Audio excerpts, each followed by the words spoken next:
Of course, when my father, HUBER Matos, was in prison, the regime, Fidel Castro in particular, we can say, insisted that his message, my father's message, would not be known outside of Cuba. So there were not only an attempt to erase him from history, to erase him from the process, but to not allow any letters, any messages, anything to come out of prison.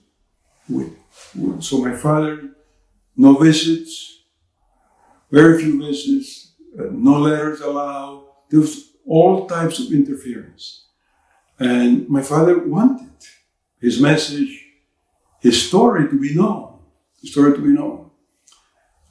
So at one point, one of the prisoners, Captain Tony Lamas, approached my father and said to him that he could get some of his letters out through the son, 12-year-old child of Nerin Sanchez.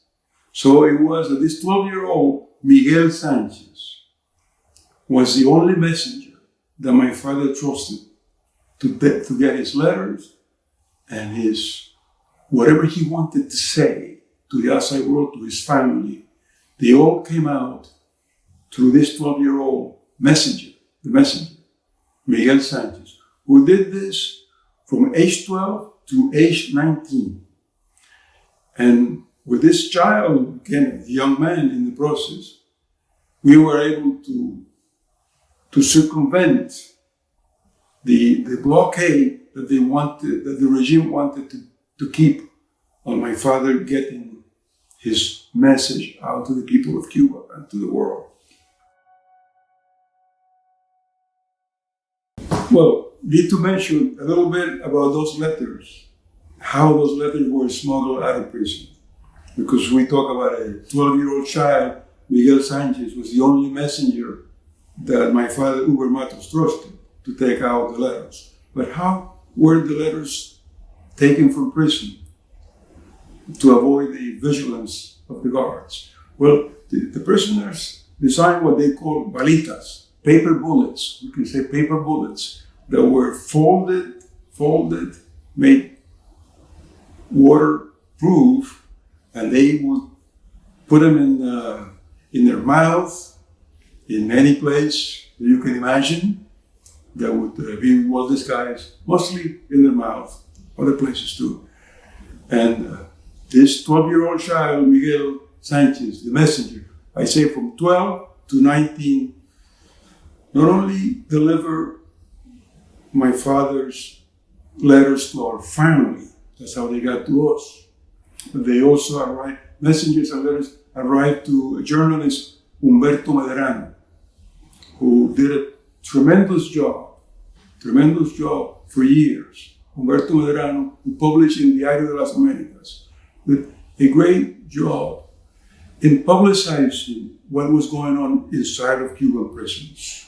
This was taken to the UN Commission of Human Rights and to many other places through the help of Humberto Medrano, with the letters that he received from prisons that were taken out by the messenger, Miguel Sanchez, in those paper bullets, las balitas.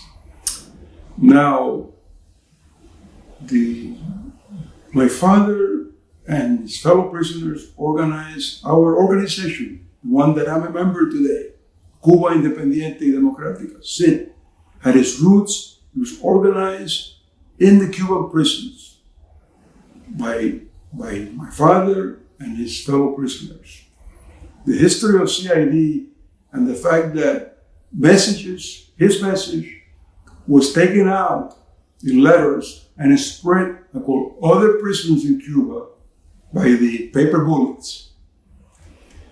And the network was grown and organized to the entire island, mostly inside the prisons.